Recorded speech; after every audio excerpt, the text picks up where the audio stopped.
하일성 야구 해설위원은 야구 역사상 최고의 명언을 남겼습니다.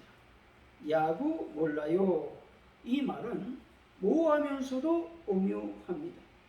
흔히 우리는 말을 컵에 든 물에 비교하는데 한번 쏟아지면 다시 담을 수 없지만 이 마법의 언어는 다르다는 것입니다. 내가 뱉은 말을 쏟아도 다시 담을 수 있다라는 것이죠. 야구 몰라요와 쌍벽을 이루는 말이 있는데 이것이 야구거든요 라는 말입니다. 자신의 예상이 정확히 했을 때 마치 자신이 이 세상의 모든 야구를 통달했다는 듯이 자신의 야구 지식을 늘어놓는다는 겁니다. 그는 그것뿐만 아니라 여러 가지 언변으로 많은 야구 팬들을 놀라게 했는데, 투수가 직구를 던지든지 또 변화구를 던지든지 이 두 가지 방법을 예상합니다. 직구를 던진다고 한번 가정해 보면, 직구를 던지면 여기서 하일성 회원은 이렇게 직구로 갈 수밖에 없다며 그 이유를 설명합니다. 또 변화구를 던지면 여기서 또 언어의 마술사의 능력이 발휘되죠. 직구를 얘기했는데 변화구를 던지면 어떻게 얘기하냐면 저 투수 역으로 갑니다 이렇게 얘기한다는 거예요. 이 얼마나 아름다운 말인지 모릅니다. 타구가 직구를 던질 줄 알고 타자가 직구를 던질 줄 알고 변화구를 택한 것이라며 자연스럽게 자기의 지식을 풀어놓는다는 것입니다. 앞선 두 상황으로 인해서 많은 상황이 벌어진다는 것이죠. 단지 투수는 직구와 변화구를 던졌지만 타자의 노림수에 의해 그것이 안타가 되거나 아웃이 되기 때문에 그렇습니다. 우리 언어의 마술사 하일성은 아무런 거리낌 없이 이렇게 말한다는 것이죠. 저 선수 노련하네요. 그렇게 얘기한다는 거예요. 또 여기서 직구를 던졌는데 이제 직구를 못 쳤으면 저거 변화구를 노렸어야 되는데 아쉽군요 이렇게 얘기한다는 거예요. 변화구가 오면 직구를 노렸어야 되는데 이렇게 얘기한다는 거예요. 그리고 그것을 또 이제 치면은 안타를 치면 아주 노련합니다 이렇게 얘기한다라고 하는 것입니다. 그는 야구를 철학으로 승화시키는 사람이었다는 거예요. 이분은 원래 고등학교 교사였습니다. 근데 1979년 이분은 동양방송의 권유로 야구 해설자로 나섰는데 이 당시 안정적인 직업은 뭐였습니까? 교사였습니다. 지금도 뭐 교사가 아주 매우 안정적인 직업이지만 이때는 많은 사람들이 우러러봤습니다. 이 당시 야구 해설자는 없었습니다. 이 모험을 감행한 것이죠. 그는 불모지나 다름없는 방송 일을 시작하게 됩니다. 그가 2016년 사망할 때까지 한국 야구 해설위원으로 존재할 수 있었던 것은 그의 뛰어난 언변과 야구를 보는 통찰력이 있었기에 가능했다라는 것입니다. 말은 사람의 향기라고 하는 것이죠. 아무리 꽃이 예쁘다고 해도 냄새가 독하면 곁에 가까이 두기 싫습니다. 하지만 화려하지 않아도 향기가 좋으면 그 꽃을 방 안에 들여놓고 싶은 것이 사람의 마음이라고 하는 것이죠. 또 말에는 힘이 있습니다. 검에는 2개의 날이, 또 말에는 사람의 입에는 100개의 날이 있다라고 하는 속담이 있습니다. 이로써 말로써 다른 사람을 위로해 줄 수도 있고 책망할 수도 있고 용기를 줄 수도 있고 실망을 줄 수 있다라는 것입니다. 내가 높음을 드러내는 교만한 언어에는 불행이 찾아옵니다. 하지만 내가 낮음을 고백하는 겸손한 언어에는 행복이 찾아온다라고 하는 것입니다. 다른 사람을 격려하고 위로하고 축복하고 칭찬하고 복을 전하는 말을 여러분들이 하시기 바랍니다. 험담을 하지 말고 상대의 장점을 드러내는 말을 하시기 바랍니다. 가족들, 주위 사람들에게 행복과 축복의 말을 하시기 바랍니다. 사랑해, 고마워, 미안해, 잘했어. 기도해 줄게. 너 항상 믿음직해. 넌 잘 될 거야. 내가 곁에 있어 줄게.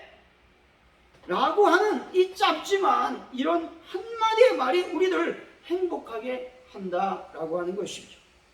잠언서 16장 24절입니다. 선한 말은 꿀송이 같아서 마음에 달고 뼈에 양약이 되느니라 말씀하십니다. 마음에 탄 말을 한다고 해서 아첨하라는 말이 아닙니다.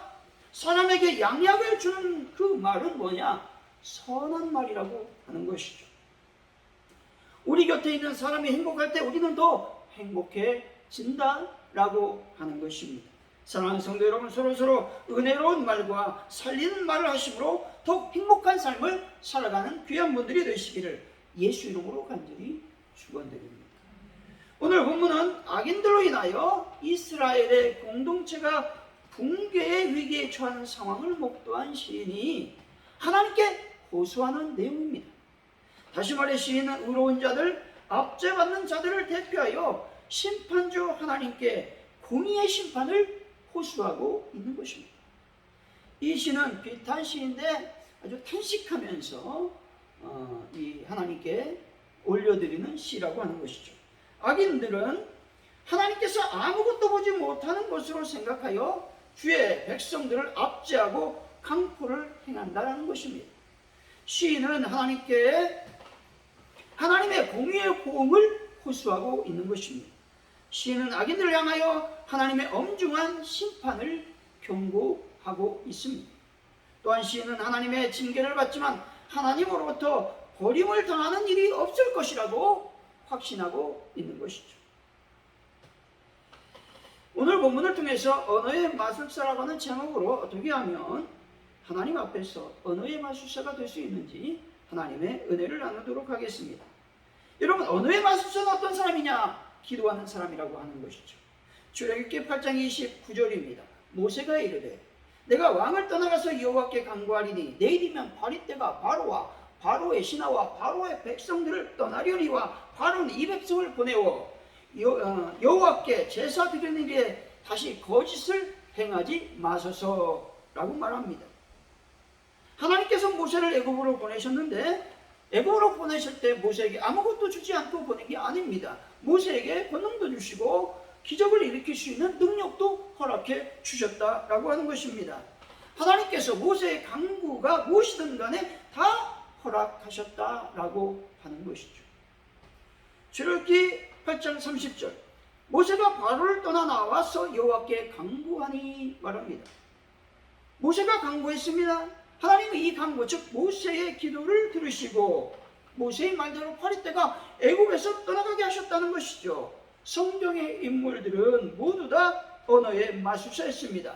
여호수아의 기도를 여러분 아시지 않습니까? 여호수아가 하나님께 기도하는 것이죠. 근데 그 기도가 무엇이었습니까? 달아 멈춰라, 태양아 멈춰라. 그러니 어떻게 됐어요? 멈추는 것입니다. 이 말은 무슨 말이냐? 하나님께서 천하 만물을 다스릴 수 있는 법칙을 우리에게 주셨는데 자연 법칙입니다. 해가 멈추면 안 됩니다. 달이 멈추면 안 됩니다. 그럼 곧 멸망을 상징한다라고 하는 것입니다. 그런데 하나님께서 이 놀라운 일을 누구에게 보여주시는 겁니까? 여호수아에게 보여주셨다라고 하는 것입니다. 인류 역사상 처음이자 마지막으로 태양과 달이 멈추는 놀라운 기적의 역사가 이때 일어났다라고 하는 것입니다. 사도 바울은 어떻습니까? 사도 바울의 기도를 하나님께서 허락하시고 응답해 주시는 것입니다. 사도행전 28장 8절이죠. 보볼 위에 붙이니 열병과 이질에 걸려 누웠거늘 바울이 들어가서 기도하고 그에게 안수하여 낫게 하며 말씀합니다. 사도 바울이 멜대섬에 들어갑니다. 그곳이 원주민이 살고 있었습니다. 근데 바울이 이 덤불을 만지다가 독사에 걸렸습니다. 여러분, 독사에 걸리면 어떻게 됩니까? 거의 죽어요. 그 당시에는 거의 죽겠죠. 손이 붓는 건 당연합니다. 여러분, 얼마나 붓냐면 2배가 돼요. 우리 손등이 2배가, 2~3배가 됩니다. 부어가지고 독이 차가지고. 이 당시에 의학이 발달되지 않았기 때문에 생명에 지장이 있을 수밖에 없었다는 겁니다. 하지만 이 당시에는 원주민이 어떻게 생각했냐면 반드시 저는 죽을 거다. 저건 독사에 물렸기 때문에 저 사람은 반드시 살인자다. 이렇게 생각을 하고 있었다는 겁니다. 여러분, 사도 바울에게 이 뱀에 물리는 후유증이 나타났다면 이 원주민의 생각대로 사도 바울은 어떤 자가 되는 겁니까? 살인자가 되는 겁니다. 살인자는 전도할 수 있어요? 없어요? 전도가 안 되는 겁니다. 전도가 막히는 겁니다. 왜냐하면 이 당시 많은 이 사회적 풍습, 원주민의 풍습은 이 독사에 물리거나 또 중한 질병에 걸리면 이 살인했다, 또 중한 죄를 졌다, 이렇게 생각하는 문화가 있었기 때문에 그렇다라고 하는 것이죠. 그런 하나님은 바울을 보호해 주셔 결코 생명의 위협을 당하지 않게 하셨다는 것입니다. 그리고 원주민의 주장을 기도함으로써 치료해 주셨다라고 하는 것입니다. 이런 역사가 어떻게 이루어지는 것입니까? 언어를 통해서 하나님께서 역사하시는 것입니다. 때문에 말이 얼마나 오묘한 건지 우리는 알 수가 있는 겁니다. 말은 사람을 살릴 수도 있고 사람을 죽일 수 있는 것이 사람이 말하는 언어라고 하는 것입니다. 언어를 하나님을 향해 사용하면 놀라운 역사가 일어나게 된다는 겁니다. 그렇지 않고 말을 자칫 잘못 사용한다면 그 말은 독이 되고 살인 병기가 된다고 하는 것입니다. 잘못 사용된 언어는 언어의 마술사가 아니라 언어의 살인자가 될 수 있음을 말하는 것입니다. 얼마나 무서운지 모른다는 것이죠. 사랑하는 성도 여러분, 언어의 마술사로서 하나님께 기도함으로 더욱 큰 은혜와 복을 받는 귀한 분들이 되시기를 예수 이름으로 간절히 축원드립니다. 그렇다면 언어의 마술사인 과연 어떻게 기도하면 될까라고 하는 것이죠. 첫째, 언어의 마술사는 악인들에 대해서 저주하거나 불평하고 원망하지 않고 하나님께 간절히 기도한다라고 하는 것이죠. 3절이죠. 한번 읽어봅니다. 시작. 여호와여, 악인이 언제까지 개가를 부르리까. 아멘. 악인들은 하나님의 존재를 인정하지 않는 관계로 무한정 악을 행하는 자들을 말하는 것이죠. 언제까지라는 말씀은 하나님을 불평하고 원망하는 말이 아닙니다. 이 말은 인내하지 못하면서 나오는 불평이 아니라 지속적으로 고난을 당함으로 말미암아 고통을 호소하고 있는 것으로 우리는 보아야 된다는 것이죠. 잠언서 1장 11절입니다. 그들이 내게 말하기를 우리와 함께 가자. 우리가 가만히 엎드렸다가 사람의 피를 흘리자. 죄 없는 자를 까닭없이 숨어 기다리다가 라고 말씀합니다. 여기서 그들은 악인들을 말하는 것이죠. 악인들은 가만히 엎드린다는 겁니다. 이 말씀은 으슥한 곳에 매복하여 있는 강도의 모습을 연상시킨다는 겁니다. 숨어 있다가 라고 하는 말이죠. 다시 말해서 올가미와 그물을 설치하고 교묘하게 은폐시키며 숨어있는 사냥꾼의 의도처럼 악인들의 괴계가 은밀하고 치밀하다는 사실을 보여주는 말씀인 것이죠. 까닭없이라고 하는 말씀은 이유 없이라고 하는 말입니다. 인터넷상에서 이번 주에 화제가 되고 있는 한 영상이 있습니다. 호떡집에서 호떡을 던진 영상을 여러분이 보셨죠? 아니, 호떡을 잘라주지 않는다고 그 떡은 호떡을 펄펄 끓고 있는 기름에 씹어 던졌습니다. 그래서 어떻게 됐어요? 그 주인이 3도의 화상을 입었습니다. 신경이 손상되고 피부에 심하게 상처를 입었다는 것이죠. 왜 그랬습니까? 물어봤더니 홧김에 그랬다는 거예요. 자기 마음에 들지 않는다고 남에게 해를 끼치는 행위는 악인이 행하는 행동이라고 하는 것입니다. 오늘 본문은 악인들의 행동에 대해서 말씀하고 있죠. 4절이죠. 한번 읽어봅니다. 4절 시작. 그들이 마구 짓거리며 오만하게 떠들며 죄악을 행하는 자들이 다 자만하나이다. 아멘.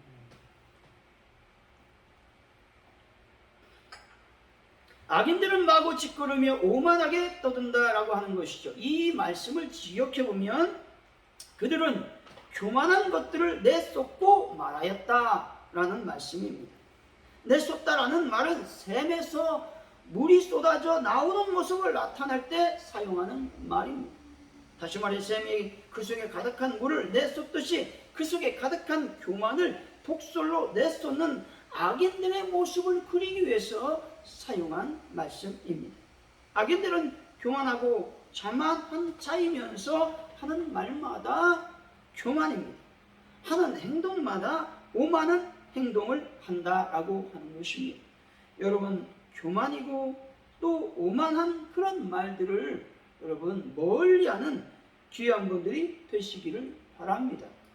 5절이죠. 한번 읽어봅니다. 시작. 여호와여 그들이 주의 백성을 짓밟으며 주의 소유를 공고하게 하며. 아멘. 악인들은 주의 백성을 짓밟는다는 것이죠. 연약한 자가 왜곡된 판결로 말미암아 성문에서 고통당하는 장면을 말하고 있는 것입니다. 6절의 말씀이죠. 한번 읽어봅니다. 시작. 과부와 나그네를 죽이며 고아를 살해하며. 아멘.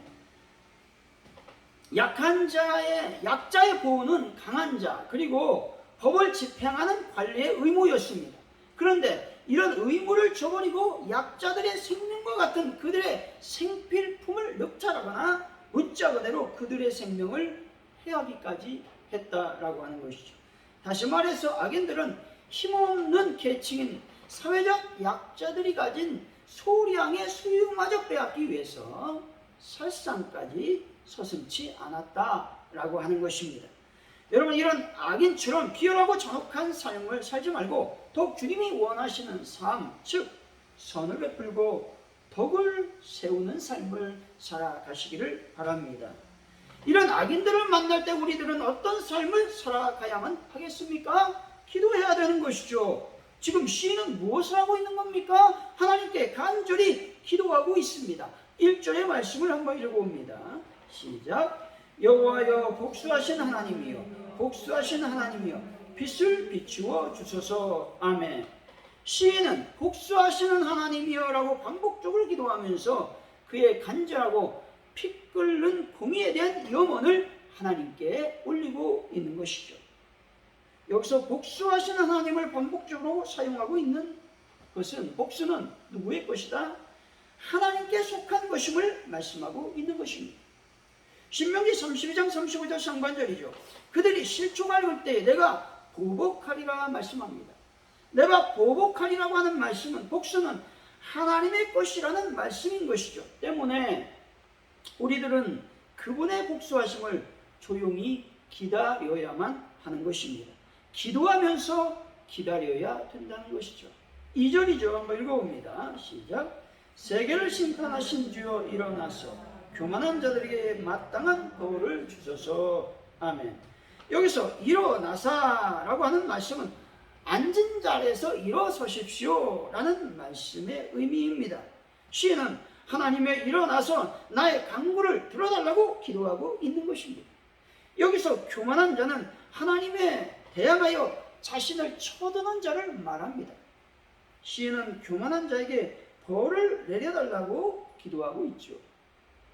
교만하다는 것은 자신의 것들이 옳다고 마구 큰소리 치며 고개를 쳐드는 것을 말하고 있는 것이죠. 요즘 분노 조절 장애를 갖고 있는 분들이 얼마나 많은지 모릅니다. 이것이 모두 다 교만하기 때문에 행해지는 행동이라고 하는 것이죠. 내가 잘난 거예요. 왜 내가 잘났는데 네가 뭐라고 하냐 이거예요. 이게 다 교만하고 자만하고 오만해서 행해지는 행동이라고 하는 사실을 여러분이 기억해야 된다는 것이죠. 하나님은 복수를 당신의 것으로 말씀하셨습니다. 내가 복수하려고 하면 피를 흘려야 되고 피말리는 고통을 견뎌야 됩니다. 하지만 기도함으로 하나님께 나의 복수를 맡기면 반드시 하나님께서 나를 평안으로 인도하신다라고 하는 것이죠. 사랑하는 성도 여러분, 하나님께 기도함으로써 악인의 처분을 하나님께 맡기심으로 더욱 평안하고 형통한 삶을 살아가시는 분들이 되시기를 예수 이름으로 간절히 축원드립니다. 둘째, 언어의 마법사는 말씀으로 교훈을 받아 기도하는 것입니다. 12절의 말씀이죠. 한번 읽어봅니다. 시작. 여호와여 주로부터 징벌을 받으며 주의 법으로 교훈하심을 받는 자가 복이 있나니. 아멘. 주의 법은 율법과 말씀을 의미하죠. 다시 말해 하나님의 말씀을 의미하는 것입니다. 성도들은 날마다 주의 말씀으로 교훈을 받아야 된다는 것이죠.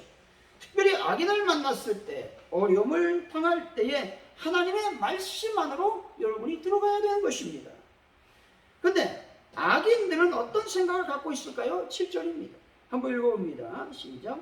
말하기를 여호와가 보지 못하며 야곱이 하나님이 알아차리지 못하리라 하나이다. 아멘. 악인들이 이러한 악들을 거침없이 행하는 이유는 과연 무엇이겠습니까? 그것은 사람의 본성이 악하기 때문이 아니라는 거예요. 문제는 악인들을 악을 행하는 것을 두려워하지 않기 때문에 그렇습니다. 이런 자들은 하나님의 존재를 부인하거나 하나님이 비록 계신다고 해도 인간의 행위를 볼 수 없다고 생각하기 때문에 그렇습니다. 또한 하나님의 존재를 인식하고 있지만 악에 대한 즉각적인 보응이 이루어지지 않는다고 생각하기 때문에 그렇습니다. 이런 상황에 처했을 때 우리들은 무엇으로 이런 상황을 극복해 나갈 수 있겠습니까? 바로 말씀인 것입니다. 시편 119편 105절입니다. 주의 말씀은 내 발의 등이요 내 등에 빛이니이다. 내 길에 빛이니이다 말씀합니다. 내 길에 내 인생의 길을 인도하시는 빛은 무엇입니까? 내 삶을 인도할 등은 과연 무엇입니까? 그것은 하나님의 말씀인 것입니다. 그러나 악인들은 그렇게 생각하지 않는다는 것이죠. 8절이죠. 한번 읽어보죠. 시작. 백성 중에 어리석은 자들아 너희는 생각하라. 무지한 자라 너희가 언제나 지혜로울까. 아멘. 여기서 어리석은 자들, 무지한 자들은 악인들을 가리킵니다. 어리석은 자들은 짐승 같은 사람을 의미하죠. 무지한 자들은 바보를 의미합니다. 왜 악인들을 짐승 같고 바보 같다고 말하고 있는 것입니까? 그것은 하나님을 아는 자들이면서도 하나님을 모르는 자처럼 행동하기 때문에 그렇다는 것입니다. 악인들은 결코 이방인이 아닌 이스라엘 공동체 일원이었다는 사실을 여러분이 기억해야 돼요. 예수 믿는 사람이 그렇다는 거예요. 교회 다닌 사람이 그렇게 행동한다고 하는 것입니다. 그러니까 조심해야 된다는 거예요. 그런데 하나님의 말씀은 우리들을 어떻게 인도하신다고 말씀합니까? 13절의 말씀이죠. 같이 읽습니다. 시작. 이런 사람에게는 환난 날을 피하게 하사 악인을 위하여 구덩이를 팔 때까지 평안을 주시리이다. 아멘. 말씀을 의지하고 기도하는 사람에게는 하나님께서 악인들을 심판할 때까지 평안으로 인도하신다는 것입니다. 악인들이 괴롭게 할 때에 가장 위험한 것은 무엇입니까? 평안을 잃어버리는 겁니다. 평안을 잃어버리고 두려움과 공포 속에 들어가는 것이 가장 위험한 것이죠. 하지만 하나님을 의지하며 하나님의 말씀을 묵상하며 기도하는 자에게 하나님께서는 우리들을 어디로? 평안으로 인도하신다고 말씀하고 있습니다. 또한 끝까지 우리를 지켜주신다고 말씀하고 있는 것입니다. 14절이죠. 한번 읽어봅니다. 시작. 여호와께서 자기 백성을 버리지 아니하시며 자기의 소유를 외면하지 아니하시리로다. 아멘. 하나님께서 나를 절대 버리지 아니하신다는 것을 믿으시기 바랍니다. 하나님께서 나를 결코 외면하지 않는다는 사실도 여러분이 꼭 믿으시기 바랍니다. 사랑하는 성도 여러분, 말씀을 묵상하며 기도함으로 항상 평안하시고 하나님의 보호 아래 머무는 분들이 되시기를 예수 이름으로 간절히 축원드립니다. 기도하면 언어의 마술사로서의 삶을 살아 다른 이들을 살리는 삶을 살게 될 것입니다. 언어의 마술사로서 기도할 때 악인들의 복수를 하나님께 맡기는 분들이 되시기 바랍니다. 기도하는 사람들은 말씀을 묵상하며 평안하고 늘 주님의 날개 그늘 아래 머물게 되는 놀라운 역사가 일어나게 된다라고 하는 것입니다. 사랑하는 성도 여러분, 기도의 삶을 살아 언어의 마술사로서 사람을 살리고 평안으로 여러분의 삶을 채워 나가는 분들이 다 되시기를 예수 이름으로 간절히 축원드립니다.